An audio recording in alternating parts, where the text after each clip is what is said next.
This is the AAOS Career Podcast, part of the Bone Beat Orthopaedic Podcast channel. This series features conversations on professional development and growth opportunities within the field of musculoskeletal healthcare.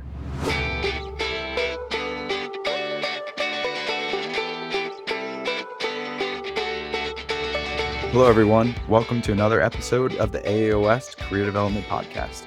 I'm your host, Dr. Rex Lutz, and I'm also the chair of the AAOS Resident Assembly Executive Committee. Today, we're fortunate enough to welcome Dr. Dustin Greenhill to the Career Development Podcast. Dr. Greenhill is a pediatric orthopedic surgeon at St. Luke's University Health Network in Bethlehem, Pennsylvania, specializing in all childhood and adolescent orthopedic conditions. At St. Luke's, he's the Associate Program Director for the Orthopaedic Surgery Residency. He's also a nationally active researcher, authoring numerous publications and the recipient of multiple research awards in the field of orthopedics. He's a member of the AAOS, the Scoliosis Research Society, and POSNA. Among his many accomplishments, he's helped develop the AAOS Orthopedic Resident Training Curriculum. One of the most honorable accomplishments Dr. Greenhill has achieved is graduating from the U.S. Military Academy at West Point and later earning a Bronze Star during his military service while he was overseas. I wanted to thank you for your service to this country, Dr. Greenhill.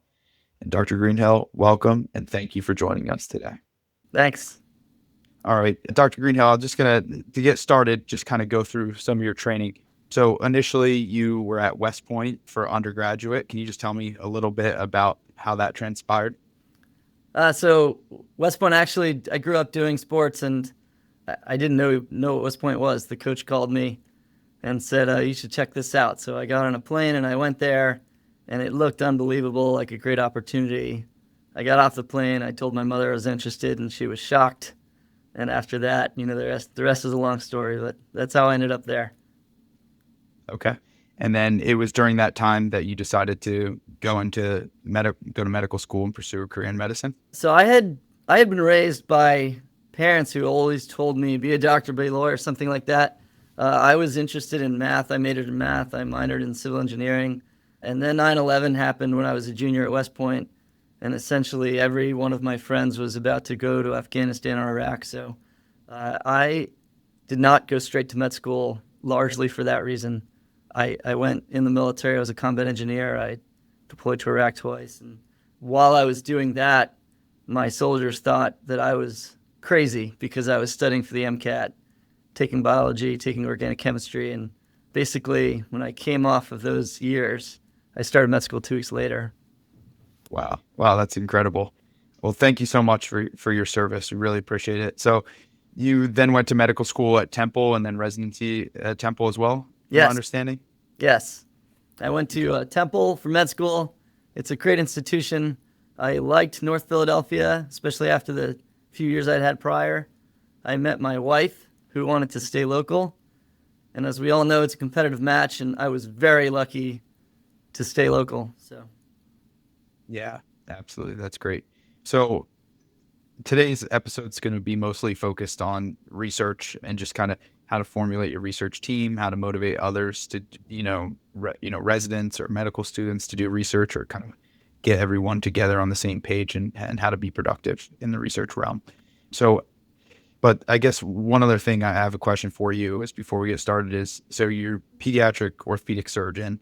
At what point did you realize that's what you wanted to do? I kept an open mind throughout residency, and I would encourage residents to do so also. You can't be a good fellowship-trained orthopedic surgeon. You can't be a good partner in a multi-specialty practice without being an orthopedic surgeon first. In my PGY 3 year, I was actually interested in hand surgery, maybe trauma, and I rotated at Shriners Philadelphia with Dan Zlotolow and Scott Kozin. They're amazing pediatric hand surgeons. They welcomed me into that world. I started working on a project with them about brachial plexus birth palsy. And then at the ASSH annual meeting, while presenting pediatric hand research, I found myself wanting to look at all the pediatric-only presentations.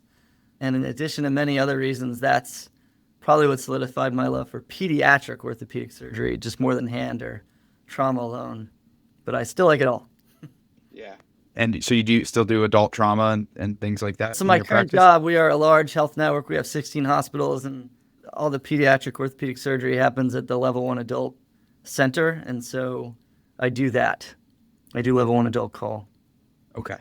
All right. So it sounds like research is kind of a way that got you interested in pediatric orthopedic surgery. So did you have research requirements in residency, or was that something you just kind of pursued on your own? So our research requirement in my residency was actually just the baseline requirement. It's similar to most ACGME programs. The research infrastructure was also very similar, and everybody kind of knows this. You need a publish-worthy manuscript over a 5-year period, right?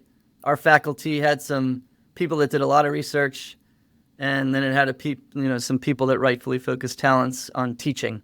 We had a research coordinator. We had an orthopedic trauma department that was and still is very interested in research. And rotation sites, like I mentioned, Shriners, that were easy to do research with. They were literally attached to our hospital, and we shared an SPD. So it's not difficult to walk over and have a meeting.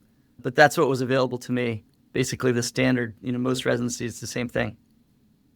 Okay. And then, a lot of times at the beginning, I know a lot of people get discouraged with research because it's a lot of chart review and, just kind of the boring stuff, crunching numbers, things along of that nature. But were you, very interested in research right from the beginning, or was that something that took some time to develop? And maybe as you started to get more into the, thought process, scientific process, things of that nature? Yeah, I remember applying to residency and worrying that I didn't have 30 publications already, and some other people did. And, in this day and age, a lot of people do. I was lucky enough to have Joe Torg, who published the Torg ratio for cervical spine and the Lockman test for ACLs.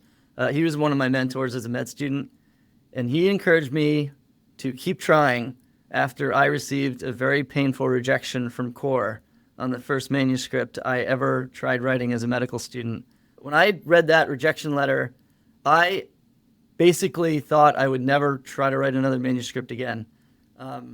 And fast forward, I rewrote that paper as a PGY5 over a weekend, and it's published now. I just needed the Orthopaedic Foundation to produce a good manuscript. So no, I was not interested as much from the get-go. It took me a little while.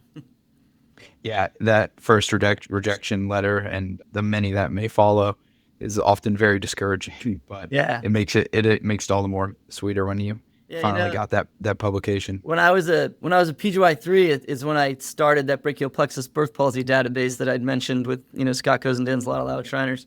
We wrote the first manuscript, and when I did that, I learned so much about that topic. It didn't even matter what the paper was about. I finally had new questions about something, and now we had a large database to answer and attendings that I honestly loved seeing. And so that probably sparked my interest in research, because what I realized at that moment was that it elevates your standard for how much you can understand in an orthopedic topic when you have to dive that deep into a project and write the manuscript. And that's the main reason I'd even encourage residents to do research. So in residency, I published trauma, hand, joints, sports, pediatric orthopedics. I didn't really stick to one thing. Yeah, I think that's a really good point. Diving deep into the literature, understanding the topics really well is definitely one of the benefits of that you receive from the research itself. I know a lot of times it could be a rat race to try to publish, but understanding that the process is in and of itself is beneficial is great. So what would you say your most memorable research experience was as a resident? I mean, you kind of already mentioned that turning that paper around from a medical student to a chief resident, which I think is great. But any other memories that stick out for you? Yeah, there's a few good memories. I think my best memories, honestly, don't link to a PubMed ID. I think I got to work and develop what I now realize are actual friendships with certain attendings and co-residents outside the OR clinic. I went to a few conferences because of research, and that really enhanced my academic appreciation for orthopedics outside of my residency program alone.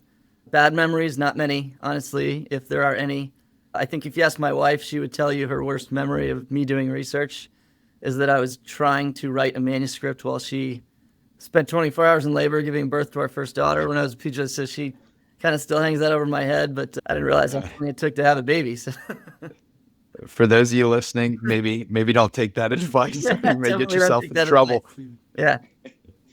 All right. So after Temple, you went to the Scottish Rite Children's Hospital in Texas, which is obviously a very strong, historically strong Pediatric Center for Orthopedics. How did that experience there shape your academic career? So, I mean, I'd always wondered why you spend 5 years in a residency program and 1 year in a fellowship, and people talk about fellowship for the rest of their career.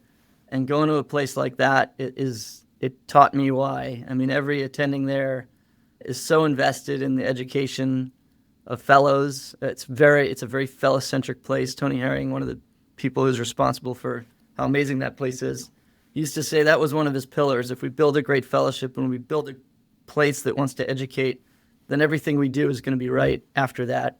And I remember one of the fellows there when I interviewed there saying to me, if you come here, you'd have to try hard not to learn a lot. And so that I kind of took that, and I try to do that now, with our residents. I try. Yeah. So that's the kind of environment, like the environment you maybe picked up in fellowship is now what you try to do as an associate program director? Hopefully. Yeah. Good. I think that's great. I know, I'm very happy where I'm at in my training, and we have people who are very supportive, and it makes a world of difference. So thank you for your work in that. What kind of current research studies do you have going on? Anything interesting in the pipeline? It's mostly pediatric orthopedics, some trauma. I'm a pediatric orthopedic surgeon, and I've done a few projects with residents and med students that we have at OTA this year, which is exciting and outside my box. It's, those ideas come from the OR, from conference, when I'm doing adult trauma cases and remembering the literature and saying there's no answer for this. So, yeah, people should try to focus on projects they can realistically complete at their institution, or study groups that they can contribute to if they can't complete a project themselves. We are, at our institution, part of a PHRI study called Hip Attack 2. It's an international effort to answer questions about proximal femur fractures. We've recently joined a couple other multi-center studies. I'm part of it's a national study group, but it's a smaller group on pediatric tuberosity fractures with several other pediatric orthopedic surgeons that I would probably first consider friends, and secondly, colleagues. There's a few others. We have med students here that, all are really good to work with. So, yeah. I've always wondered, when you have those big group studies, how do you get involved with that? Just from the connections you've made over the years, and someone says, "Hey, we're looking for another site," or how does that work? I would wonder that. So my first year in practice, I felt like, why does everybody have this and I don't? And sometimes it honestly does fall into your lap at a conference at the lobby bar. Sometimes, so there was a prospective RCT in pediatric orthopedics that when I was at POSNA one year at our annual meeting, I thought, my practice is split on this topic. There's clinical equipoise in the literature, and there's clinical equipoise in my practice. And so I basically emailed the guy after the meeting and said, we can help you answer this. And sometimes that's the way to get involved, and it takes maybe a year to get that approved at your institution. So if you are interested in it and you're not doing it either as a PGY4 or PGY5, or you're not doing it your first 2 years, it doesn't mean you won't do it. You just need the time. Yeah, that's good advice. So I'm not sure if you're aware of this, but your partner, Dr. Doug Lundy, when we reached out to him and looking for someone to talk about this subject, he brought to our attention your name, and he said, and he quotes, "He's amazing at involving residents and medical students in research and inspires them to do great work. He selflessly puts others in front of him, constantly motivating others to be more than they are." So my question is how do you get medical students, residents involved and excited and inspire them to do good work and good research? I am humbled. That is a nice thing for him to say. I don't know if I inspire all of them. It's definitely a tall task to inspire others like he can. But those in whom I see a spark and an intrinsic drive, they definitely inspire me. I feel like I owe it to the students and a lot of the residents to help put them in a better position to succeed. Even if they don't absolutely love research, they just want to prove that they're a dependable physician and they're applying to residency or fellowship. This is kind of, in our world, the way you do it. And so I'm fully aware that some people do research to expand their CV just to apply somewhere. But that's still important, right? If you're a med student and you think you deserve to match and you need those lines on your CV, that's really important to you. And I think looking at it that way helps me know why I'm doing it, Yeah. And then maybe, they may need those lines on the CV, but then they may find something else that's more special to them, Yeah, I mean, you definitely as do. they get involved. Yeah, if you do research, I've worked with med students that have published a few projects with me and then decided that they didn't want to go in orthopedic surgery, and I've done the opposite. And just like my story with pediatric, it gives you more than the paper. It just takes a long time to do, and that's the tough part. From your perspective, we talked about you getting denied and then getting accepted that, in a paper. How does it feel when you see your residents that you're working with or medical students getting published or presenting up on the podium for the first time? It's like watching a family member play in a sporting event. It makes, the sacrifice and the time and the extra effort, because, many people don't get paid for this part, right? Especially when you're, 7 or 8 years in a practice, like means that it makes that pay off. Without that, I'd probably just stop wanting to do it as much, honestly. I don't know if I really would be as involved in research if I was out there by myself. Yeah, I agree. It's always fun to get other people involved. I know at least our junior residents, when they get published for the first time, they're always so excited, and it's always fun. So do the residents and students in this generation, you think, appreciate the value of participating in research, or do you think it's more of something, as we said before, that it's just to mark off, lines on the CV, or do you think they see the value, like we were talking about, like getting to dive deep on a topic, understanding a topic well, like becoming interested, developing more questions? Yeah, I think they appreciate it. I think I was fixing a fracture that has a high risk of compartment syndrome, tibial tuberosity fracture, I think last night or the night before. And I was telling the residents that the incidence of compartment syndrome, tibial tuberosity, is actually surprisingly lower than we thought. But that concern, which is a real concern, propagated throughout the literature from an initial study that had just a few patients in it that had it. It was a case series, And knowing the origins of that is interesting and fun, but you could not publish that paper in JBJS today. And so I think it's really hard for residents of this generation to get as excited about research when it's so hard to publish in a high impact journal. I also think when you say this generation, there's definitely a difference, and there's some good leadership venues that teach, me within our specialty, like AOA, and educate us about the differences with EMR and Amazon Prime and social media and AI. You can get so many things fast and immediate today, but you can't get research done immediately. And so I think it's hard to accept that you can't get this fast. I think people have a background in sports, hard work paying off. Almost every orthopedic surgeon, right? People who are academically inquisitive, they can learn to appreciate the personal value of research, even in this generation, if they just give it a little taste. Yeah, I think that's well said. I think my first publication, from the time we got the IRB approval to the time it was published online, it was one full year, and I was not expecting that. Like, I thought it was going to be a lot quicker. Yeah. And then I learned that a lot of times that's the norm. Things take time. You wait months to get the edits back. You finally do the edits. You wait another few months. It goes on and on and on. So that's what I always try to think about when I'm doing research, is there's always going to be a delay that's out of my hands. So I try to not be the rate limiting step when it comes to that, to try to speed it up. But anyway, I digress there.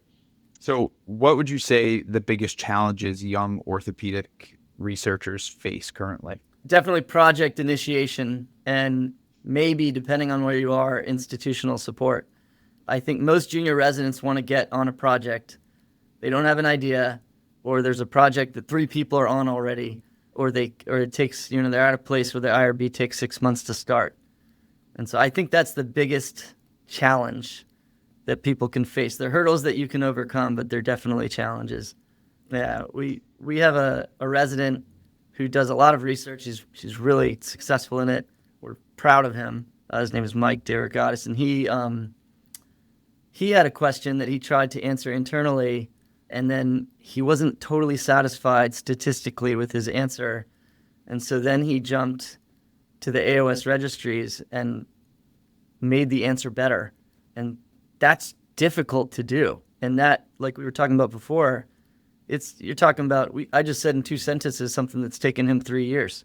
And so that's a challenge because you also have to learn orthopedic surgery and you have to take ABOS Part 1 at the end of it. And nobody handed you a textbook and flashcards to study from. So it's intimidating. Yeah, absolutely. Yeah, I met Mike on the interview trail for adult reconstruction fellowship, and so he's a great guy. So I could definitely see him, having that tenacity to finish the project and do it well and do it better.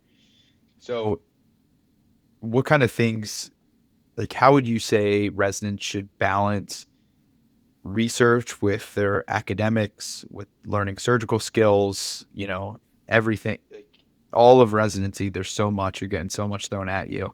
Yeah. How would you say that they fit that into their schedule? I think you just start. There's a common saying, if you wait until the last minute, it only takes a minute. That's one I use at home, but that is completely not true in research. When I was in the military, right before we deployed to Iraq, I remember one of my sergeants telling me he started having kids regardless of our deployment schedule. I thought it was insane. We were going back and forth to Iraq and Afghanistan. He said he realized there's just never a good time to start certain things. If you keep waiting, you'll wait forever. And that's my advice on fitting research into residency. You'll be busy doing different things in different years. PGY2s do PGY2 things, and PGY4s do PGY4 things. Just don't hesitate to start. Optimize your PGY1, 3, 4 time, probably, for research, right? And then I'm actually big in our program on telling the PGY5s, study for boards, and make sure you leave time to do that. Finish your research beforehand, so. Yeah, I think that's a good point. I remember doing the intern year, felt so busy, and then it got to second year, and I was taking a lot of call, and was even busier. And then get to third and fourth year, and I'm on my trauma rotations, and very, very busy. So I think that's a good point. It's just get started early, and you're always going to kind of be busy throughout the process. But I think our program director always tells us just to set a set amount of time each week. Whenever it is, whether it's your Saturday mornings or whatever it may be, you take some time that you just dedicate it to it and just be consistent over the time, and you'll get a lot done. Yeah, and there's some leadership involved too. If you have med students around, or if you have co-residents around, or junior residents around, if you're organized, you can create schedules for certain projects where they're a little bit on autopilot for a certain time. And then that one weekend that you schedule a month in advance, and you say, I am writing the paper this weekend, Yeah, I think that's a good point. How do you typically set expectations for the medical students, the residents, whoever's involved with the project? Like, you guys set out, okay, this is what you're going to do, and this is the timeline we expect it, or how does that work? I think the most simple way to answer that question is you pick your goal, you pick your good. So, in my mind, especially I'm working with residents and med students, I want to get them to a conference, or I want to get them a poster first. And so it's typically poster or podium and then manuscript. And so you look at the deadline for that abstract for that conference, and then you backwards plan. I think that's a good point, is always having kind of that insight in mind. It keeps people real, keeps them honest. Yes. You can't miss that deadline. Yeah, and then the idea is important, because if you try to backwards plan, but your idea is not going to get to the finish line, you're in a little bit of trouble. So I tell my residents all the time, don't start a project you don't think you can finish. And especially if, for whoever's listening, if you're a junior resident, if you're a PGY3, you want to try to be involved in a project where it doesn't matter what the answer is to your research question, it's still worth answering. You don't want to start a project where you have to answer yes or it's not publishable. That's a good point. You talked before about potentially some residents not having as many resources as others when it comes to research. So I think probably not all research is created equal depending on the institution you're at. It's hard to compare people with 10 publications to other people with 10 publications, because they can mean a big difference between different residencies and what they have available. Are there any common resources that you think are worthwhile for that residents should get involved in if they don't have as much of a research-heavy residency program? Yeah, I think you're right. It depends on where you are. You find the people around you who publish the most, and then talk to them. Just saying you're interested is usually enough. If they don't have an idea to give you that moment, that happens to me a lot. People say, I want to do a project, and I don't have an idea on Wednesday at 2:30 p.m. when I'm asked, but I will remember you asked. And it just depends on where you are. At the resident level, the most helpful resources are hopefully the ones closest to you. No one ever bats an eye at free help, right? Yeah. All right, Dr. Greenhill, that was great. I appreciate all the insight that you provided on research, on leadership within research, and how to motivate others around you, and how to actually follow through with projects. So I just want to thank you so much again for your time and your expertise on the subject, and it was a pleasure to meet you. Great. Thanks for the talk. All right. Take care. Thank you for listening to this episode of the AAOS Career Podcast, part of the Bone Beat Orthopaedic Podcast channel. Hosted by Dr. Rex Lutz and featuring special guest Dr. Dustin Greenhill. Production and editing by MK Quinn Media. To hear other conversations on professional development, please visit aaos.org/thebonebeat.